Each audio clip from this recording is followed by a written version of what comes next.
중심 주제를 단 한 단어로 요약한다면 그것은 바로 성취라고 볼 수 있습니다. 마태복음의 서부대에 나오는 족보는 하나님의 계시가 다양한 측면에서 예수 그리스도의 오심으로 하나님의 계획이 성취되었음을 이제 알려주고 있고 그렇게 시작되어집니다. 곧 예수 그리스도 메시아 하나님의 아들이 이 땅 가운데 도래함으로 성경이 말하고자 하는 것이 마침내 성취되었다는 것입니다. 이것은 이전에도 있었고 지금도 있으며 앞으로도 있을 그 얘기를 마태는 바로 이 모든 것들이 갑자기 일어난 것이 아니라 구약 때부터 시작해서 지금에까지 하나님의 열심으로 이루어내는 성취가 바로 이루어졌다라고 얘기하고 있습니다. 그래서 마태복음에는요, 성경의 큰 틀을 우리가 보면은 구원을 이루어 가시는 하나님의 은혜와 능력, 곧 하나님의 의지로 볼 수 있겠습니다. 근데 이 구원을 이루어 가시는 하나님은 인간과의 관계를 이제 깨어진 관계에서 다시 회복되는 관계로 마침내 예수 그리스도 독생자 자기 아들을 통해서 이 땅 가운데 실현시키시는 것이죠. 이처럼 하나님이 성취하고자 하는 것, 그것은 바로 결론적으로 말씀드리면 하나님과의 깨어진 관계가 회복되는 것, 그것이 바로 마태가 얘기하는 성취입니다. 그러므로 성경에서 얘기하고 있는 이 성경 전체를 관통하는 하나의 거대한 서사의 구조는 바로 하나님과 우리가 회복되어지는 관계로 나아가야 한다는 것이겠습니다. 그래서 아담과 하와 그 이후로부터 죄로 물들어져 있는 세상은 인간과 인간과의 관계가 단절되고 하나님의 관계도 단절되고 또한 창조 세계하고도 단절되어졌는데 이러한 모든 것들을 다시 재창조해서 예수 그리스도로 말미암아 회복되어지는 것, 그것이 바로 마태가 주장하고 있는 것이죠. 바로 오늘 본문은 그러한 성취의 본문으로서 한 비유가 등장하고 있습니다. 오늘의 본문이 시작되는 지점은 바로 19장 1절이라고 볼 수 있겠습니다. 예수님은 이제 모든 갈릴리의 사역을 뒤로 하시고 예루살렘으로 향하게 되어 있는데요. 그것이 바로 19장 1절에 기록되어져 있는 말씀입니다. 예수께서 이 말씀을 마치시고 갈릴리를 떠나 요단강 건너 유대 지경에 이르시니라고 얘기하고 있습니다. 그러므로 이 21장에 기록되어져 있는 말씀은 예수님께서 이제 예루살렘으로 입성하시는 장면을 통해서 성전 뜰에서 바로 대제사장들과 그들의 종교 지도자들과 얘기 나눈 장면이라고 볼 수 있겠죠. 오늘 본문은 보지 않았지만 21장에 있는 10절을 보게 되면 예수께서 예루살렘에 들어가시니 온 성이 소동하이르되 이는 누구냐 하거늘 되어 있습니다. 이만큼 예수님은 지금 예루살렘으로 이제 입성을 하시게 됐습니다. 이것은 바로 스가랴서 9장 9절의 말씀을 성취하는 장면이라고 볼 수 있겠습니다. 그 말씀에는요, 나귀를 타시니 나귀의 작은 것 곧 나귀 새끼니라고 기록되어 있습니다. 그래서 예수님은 나귀 새끼를 타시고 로마의 장군과 같이 백마를 타는 것이 아니라 작은 나귀와 같이 타면서 예루살렘으로 입성하시고 그분은 진정한 우리의 왕이신 것이죠. 이런 상징적인 의미는 바로 구약을 성취함과 동시에 예수님의 삶이 어떠한 것으로 나아가야 되는지, 또한 우리가 무엇을 보여야 되는지, 무엇을 붙들어야 되는지를 정확히 우리에게 알려주고 있습니다. 지금 기록되어져 있는 마태복음 21장에 있는 말씀은요, 사실 예수님의 고난주간이 시작되는 것으로 이제 볼 수 있거든요. 여기에 기록되어져 있는 예수님의 입성은 바로 주일 1일이라고 볼 수 있습니다. 그래서 이 주일부터 시작해서 월, 화, 수, 목, 금, 토, 일, 이 5일에 기록되어져 있는 말씀, 5일밖에 안 되는 예수님의 사역이 바로 마태복음에 있는 30분의 30%를 차지하고 있다는 것이죠. 여기부터 시작해서 28장 15절까지의 모든 말씀이 바로 5일 동안 이루어진 일들입니다. 그런데 굉장히 많은 분량을 차지하고 있다는 것은 그만큼 이 시간이 중요하다는 것이고 또 우리에게 주는 메시지가 크다는 것이겠죠. 그렇게 봤을 때 21장에 있는 전후 문맥을 보게 되면 낮은 왕으로 겸손하게 입성하시는 예수 그리스도와 또한 성전에 대한 예수님의 심판이 그려지고 또 무화과 나무에 대한 저주가 그려지면서 오늘의 본문이 나오게 됩니다. 아까도 말씀드렸듯이 예수님께서 입성하실 때에 많은 사람들이 나와서 호산나 호산나 예수님을 환호하거든요. 그런데 아까도 말씀드렸듯이 얼마 지나지 않으면 3일, 4일만 지나면 그 환호가 다시 비극으로 바뀝니다. 호산나, 호산나 외쳤던 그것이 예수를 십자가에 못 박으라라는 음성으로 바뀌게 된다는 것이죠. 그것이 며칠이냐면 긴 시간이 아닙니다. 며칠밖에 되지 않아요. 어떻게 모든 사람들이 그렇게 호산나를 외쳤던 그들이 다시 예수를 십자가에 못 박으라라고 바뀔 수 있었을까? 대체 그것을 조장한 세력은 무엇이고 어떠한 정치적인 이유와 어떠한 능력이 있었기에 단 3일 만에 모든 사람들의 마음을 호산나에서 십자가로 못 박히는 것으로 바뀔 수 있었을까? 그것이 바로 오늘 주제, 오늘 설교의 가장 핵심적인 내용이라고 볼 수 있겠습니다. 그래서 오늘 본문은 예수님의 건의뿐만이 아니라 그들의 심판이라는 큰 틀 안에서 이 비유의 말씀을 같이 봐야 되겠습니다. 마태복음 본문에 있는 오늘 본문으로 들어가서 보면요. 21장 33절은 이렇게 얘기합니다. 다른 한 비유를 들으라. 한 집주인이 포도원을 만들어 산 울타리로 두르고 거기에 집자는 틀을 만들고 망대를 짓고 농부들에게 새로 주고 타국에 갔더니 라고 이제 예수님께서 비유를 시작하시죠. 이 얘기는 바로 이사야서 5장 1절부터 7절에 있는 포도원에 있는 노래를 고스란히 가져와서 비유로 사용하고 있는 장면입니다. 이사야서 5장 1절부터 7절 한번 가보시겠습니다. 여기에 보면요. 우리가 지금 보고 있는 본문과 똑같은 얘기가 나오고 있습니다.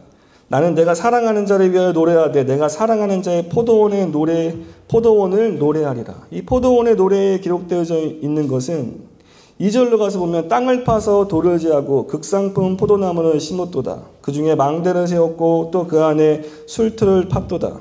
좋은 포도 맺기를 바랬더니 들포도를 맺었도다 라고 기록되어 있죠. 그래서 이러한 모든 것들이 이사야가 얘기하고 있는 것은 이스라엘의 멸망의 원인을 규명하는 것에서 지금 이사야가 이렇게 얘기하고 있습니다. 너희들에게 내가 좋은 땅을 주었고 좋은 선지자들을 보냈고 많은 왕들을 보내고 아브라함 때부터 시작해서 지금에 이르기까지 내가 얼마나 많이 오래 참고 견디며 너희를 내 나라, 내 백성으로 삼으려고 했는지 그 모든 것들이 지금 이제 물거품처럼 되었다는 것이죠. 내가 극상품 포도나무를 심었다는 거예요. 내가 좋은 땅에다 가장 좋은 포도나무를 심었는데 거기에선 들포도가 났다는 것이죠. 어떻게 이럴 수가 있을까? 이것을 회복하기 위해서 계속 하나님께서는 하나님의 선지자와 예언자들을 계속해서 보내시고 회복하는 관계를 계속 맺어 나갔습니다. 그럼에도 불구하고 좋은 땅을 주었고 율법을 주었고 12지파를 주었고 그리고 성전을 주었고 제사장을 주었고 그들이 살아갈 수 있는 모든 것들을 다 주었습니다.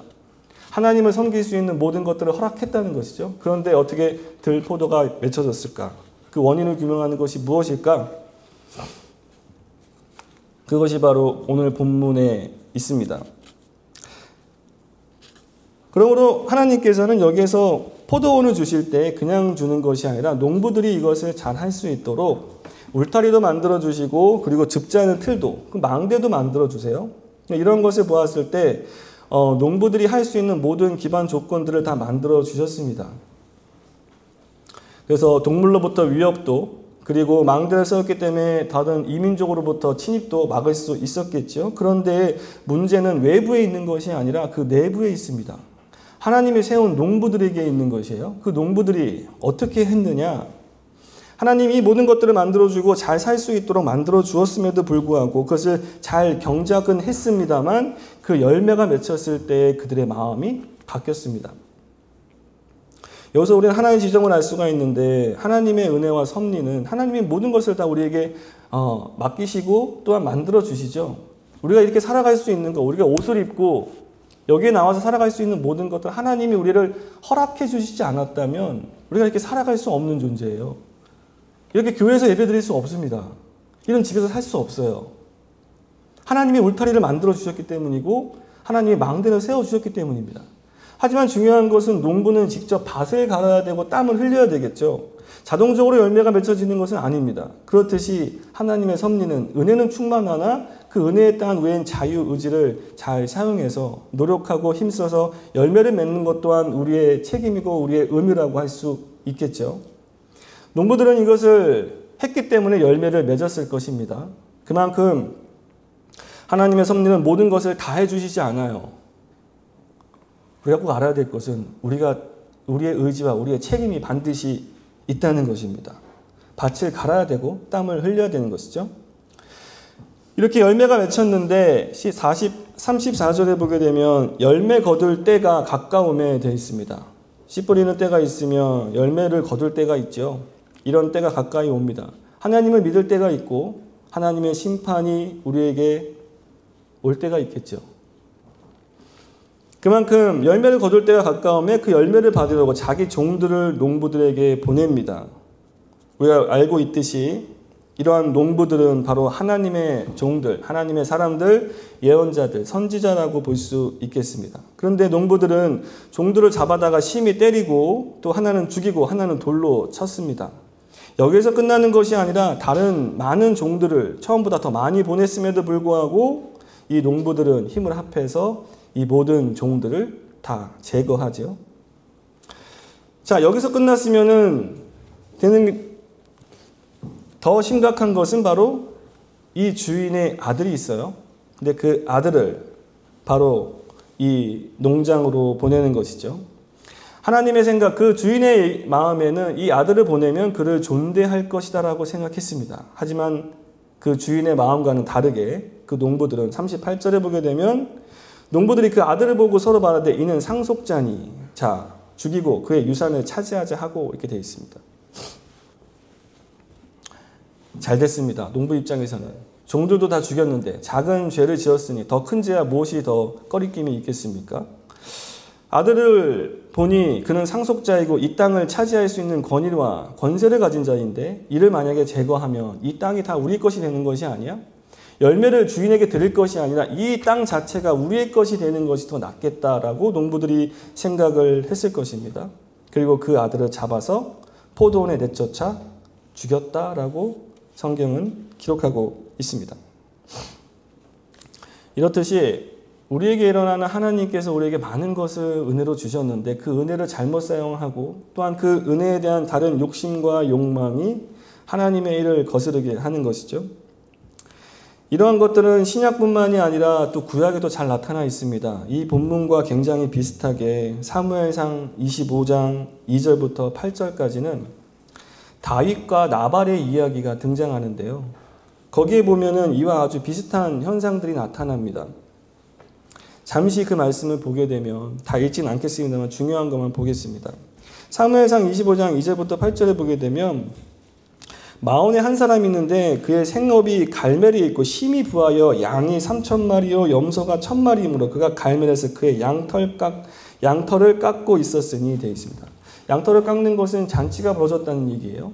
큰 잔치가 벌어졌으니 다윗이 그의 청년들을 보냅니다. 그 청년들을 보내는 이유는 명확합니다.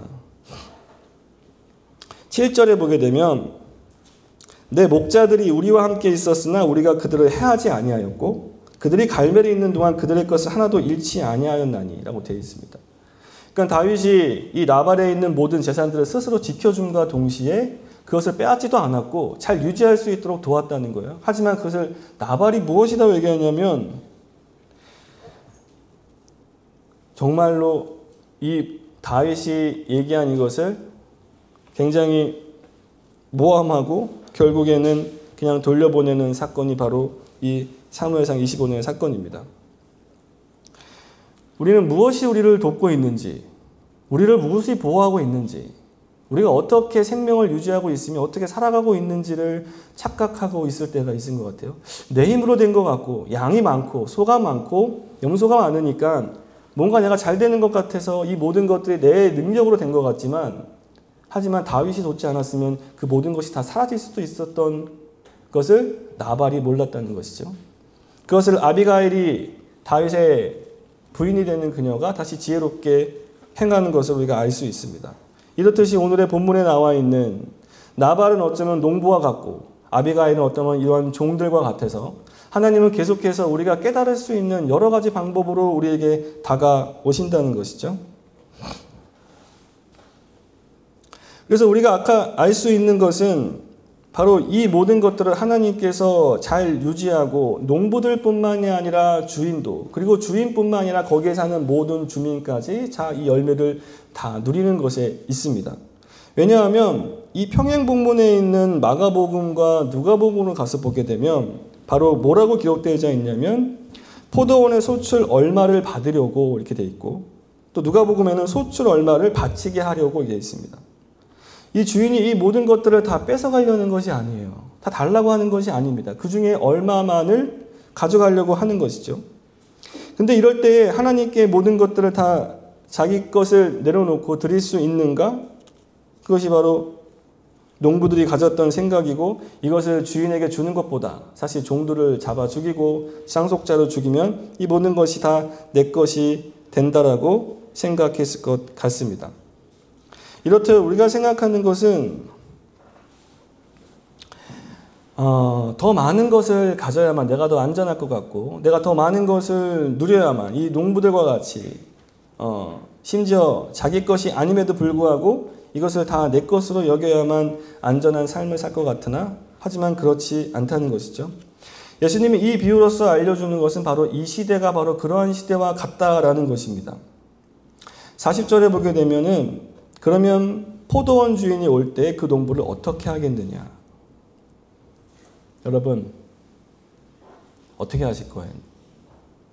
여러분에게 묻고 싶습니다. 여러분 어떻게 하실 것 같으세요? 이제 주인이 군대를 데리고 농장에 찾아왔습니다. 여러분 여러분 만약 주인이라면 어떻게 하시겠습니까? 이웃이 내 것을 빼앗아 갔다? 저기 지금 이제 호박이 열리고 있는데요. 예전에 무밭이었지만. 근데 저게 다 열리면 제가 돈을 주고 저 주인분께 사거든요. 그런데 저것을 누가 저번에는 어떤 알지 못하는 분이 막 베어간 적이 있었어요. 그래가지고 이제 주인분이 화가 나가셔가지고 얘기했는데, 근데 내 것을 누가 말없이 가져가고 했다면 여러분 어떻게 하시겠어요? 경찰에 신고할 건가요? 법적으로 대처할 건가요? 근데 예수님께서는 뭐라고 얘기하시냐면 41절에 보게 되면은 그들의 생각은 이렇습니다. 그 악한 자를 진멸하고 포도원은 제때에 열매를 바칠 만한 다른 농부들에게 새로 줄지니라. 맞는 말이죠. 그리고 만약에 43절로 가보면 너희는 빼앗기고 그 나라의 열매 맺는 백성이 받으리라. 다른 백성이 그것을 받겠다고 이제 예수님도 말씀하셨습니다. 그런데 42절에 보게 되면은 오묘한 말씀을 예수님께서 하시는데, 이것은 시편 118편 22절에 있는 말씀입니다. 너희가 성경에 건축자의 버린 돌이 모퉁이의 머릿돌이 되었나니 이것은 주로 말미암아 된 것이요 우리 눈에 기이하도다 함을 읽어본 일이 없느냐? 라고 대답하세요. 이것을 풀어서 얘기하면 어찌 보면은 결론적으로는 그럴 수 있겠습니다만은 나는 그렇게 하지 않겠다는 겁니다. 내 것을, 내 종을 죽이고 내 아들을 죽인 자를 심판하는 능력이 있다면 당연히 심판해야 되겠죠. 그것이 바로 우리가 가지고 있는 법이죠. 근데 하나님께서는 어떻게 하시느냐? 나의 종을 잡아 죽인 자들을 위해서 건축자의 버린 돌이 모퉁이의 머릿돌과 같이, 예수님과 같이 내 아들이 죽는 것을 내가 이 구원의 역사 가운데 가장 핵심적인 역할로 수행한다는 겁니다. 그들의 욕망으로 자식을 죽였지만 하나님께서는 모든 것을 다 계획해 놓으셨다는 거예요. 그 아들을 죽임으로 말미암아 그 모두를 다 용서하시는 것을. 그것이 바로 건축자의 버린 돌. 건축자들은 돌에 대해서 굉장히 민감하더라고요. 여기 보니까 제주에도 좋은 돌이 있고 안 좋은 돌이 있어요. 화산에 이렇게 좀 타가지고 현무암 재질이 잘 나타나는 굉장히 좋은 돌이고 비싼 돌이라고 하더라고요. 근데 그러한 것들은 주춧돌로 쓸 수가 없습니다. 그냥 모양으로만 쓸 수 있지. 근데 중요한 것은 건축자들도 어떠한 것이 좋은 돌이고 그리고 머릿돌이 되고 그것이 또한 모퉁이 돌이 되어서 서로를 연결시켜줘야 하는 가장 중요한 돌인 것을 알고 있듯이 하나님도 가장 중요한 것을 알고 계시다는 거예요. 그것은 무엇이냐면 바로 독생자 예수 그리스도를 이 땅 가운데 보내서 내가 그들을 다 천사들을 보내서 다 불로 심판하고 죽이는 것이 아니라 아들을 보내서 그들을 십자가에 못 박힘으로 말미암아 그 모두를 용서하신다는 겁니다. 그것이 이 비유의 가장 핵심적인 내용입니다. 그들은 모르고 죽였지만, 자기 욕심을 위해서 죽였지만 그 모든 것들을 하나님이 계획해 놓으셨다는 것이에요. 아무리 많은 선지자들을 보내도 그들이 알아듣지 못하고, 아무리 많은 성경 학자를 보내도 말씀을 듣지 못하고, 그런 자들에게 하나님이 무슨 얘기를 하시면 임마누엘 하신 하나님이 직접 이 땅 가운데 오셔서 자기의 독생자 아들을 직접 죽이시는 것, 그것이 바로 그 농부들에 대한 하나님의 깊은 사랑이라고 볼 수 있겠습니다. 모퉁이의 돌, 서로가 가로가 세로가 서로 연결돼서 그 연결되는 지점으로 말미암아 모든 것이 되는 것, 그것은 바로 바울이 에베소 교인들에게 이렇게 얘기했습니다. 그러므로 이제부터는 너희는 외인도 아니요 나그네도 아니요 오직 성도들과 동일한 시민이요 하나님의 권속이라. 너희는 사도들과 선지자들의 터 위에 세우심을 입은 자라. 그리스도 예수께서 친히 모퉁이 돌이 되셨느니라. 그의 안에서 건물받아 서로 연결하여 주 안에서 성전이 되어가고 라고 바울이 얘기합니다. 그만큼 예수 그리스도는 모퉁이 돌이 되어서 그분이 우리가 서로가 연결되어질 수 있게끔, 서로가 독립된 고립된 존재가 아니라 서로가 연결되어 하나님의 성전을 이루어가는 하나님의 나라의 백성으로 만들어지는 것, 그렇기 위해서는 그 아들이 죽어야 되는 것, 그것이 바로 예수님이 바로 이 비유를 통해서 우리에게 알려주시는 것이고, 그리고 3일이 있으면 그 일이 일어난다는 것이죠. 이렇듯이 우리에게 있어서 이러한 모든 것들은 사실 하나님의 계획 가운데 있지만, 그렇다고 농부들이 의인이나 좋은 사람으로 절대 여겨서는 안 될 것 같습니다. 결국 이러한 모든 것들을 행하는 종교 지도자들은 어떠한 위협적인 존재 하나를 놓고 그것을 계속해서 공격함으로 말미암아 모든 백성들과 시민으로부터 지지를 받고자 하는 마음이 있었기 때문에 그렇습니다. 이들의 종교 지도자들이 단순한 사건을 통해서 이렇게 된 것이 아니죠. 예수님의 공생애를 보게 되면은 예수님이 이들에게 공격을 받게 되는 것이 여러 가지가 등장합니다. 성전을 허문다거나, 아니면 안식일을 지키지 않는다거나, 율법을 제정한다거나, 이러한 모든 것들이 그들에게 있어서는 신성 모독과도 같았고, 그것은 주가 마땅하다고 생각했습니다. 하지만 더욱더 중요한 것은 무엇이냐면, 그들이 예수님을 계속해서 죽이고자 하는 것은 뭐냐면, 모든 사람들이 그들을 믿게 될까봐 두렵기 때문이다라고 요한복음에 기록되어져 있습니다. 호산나 호산나 외치는 그들의 소리가 듣기 싫은 거죠. 예수님을 따라야 되는, 우리를 가장 지지해줘야 될 예수님인데 세리의 친구이고, 또한 여자들과 함께 식사를 하고, 또한 병자들과 함께 얘기를 나누는 그 예수님의 모습은 대제사장들과 바리새인이 봤을 때는 이해할 수 없는 행동입니다. 하지만 이 모든 것들을 백성들은 그들을 지지했고 계속해서 그를 믿으며 그를 참 선지자로, 메시아로 점점점 믿고 있는 가운데에 이 대제사장들과 종교 지도자들은 예수님을 어떠한 한 적으로 이제 몰아야 되겠죠. 그것이 바로 예수님을 종교 재판과 그리고 로마의 법정에 세우는 장면일 것입니다. 예수님은 우리를 이렇게 연결시켜 주시는 분인데요. 제가 이 말씀을 보면서, 그리고 예전부터 봤던 책에 보게 되면 고립의 시대라는 책이 있습니다. 여러분도 보시면 너무 좋을 것 같은데 빌려서 봤습니다. 사지 말라고 그래가지고. 이 고립의 시대라는 것에 보게 되면 주제가 있는데, 이 주제가 뭐냐면 외로움이에요. 한마디로. 지금 사회적인 문제가 굉장히 심각한데 왜 양극으로 치닫고 있는 것이지? 경제도 그렇고 정치도 그렇고 사회에 있는 모든, 왜 이렇게 양극화가 되는 것일까? 왜 정신질환을 알 수 없는 일들이 계속 일어나는 것일까? 그리고 계속해서 이러한 모든 것들은 개인의 어떤 외로움에서 시작된 것이 아니라 모든 사회적인 구조가 이렇게 만든 것이 아니냐라는 사회학자가 얘기하고 있는 책입니다. 그래서 이 모든 것들은 외로움 때문이다. 근데 외로움을 가장 많은 느끼는 계층이 누구일까? 사실은 우리가 나이가 많은 노인층을 생각할 수 있지만, 근데 이 학자가 얘기하고 있는 것은 장년층이 더 많다는 거예요. 외로움을 느끼는 것이. 그 이유는 스마트폰을 더 많이 본다는 거예요. 젊은 세대가. 스마트폰을 많이 본다는 것은 뭐냐면 사람과 사람과의 대화가 아니라 이제는 미디어와의 관계에서 그것을 찾는다는 것이죠. 어떻게 보면은 쉴 새 없이 재미를 쫓아서 미디어를 보는 것 같지만 거기에서는 어떠한 해답도 찾을 수 없는 경우가 굉장히 많이 있습니다. 그래서 저는 여러 가지 얘기가 있습니다. 이 사회가 이렇게 흘러가면 굉장히 복잡합니다. 이것을 이 시간 다 얘기할 수 없습니다. 하지만 단 한 가지 구절이 제 마음에 왔던 것이 있어요. 그것은 뭐냐면 그 뇌과학자가 얘기하기를 외로운 정신은 언제나 뱀을 봅니다 라는 거예요. 외로운 정신이 왜 뱀을 보게 할까?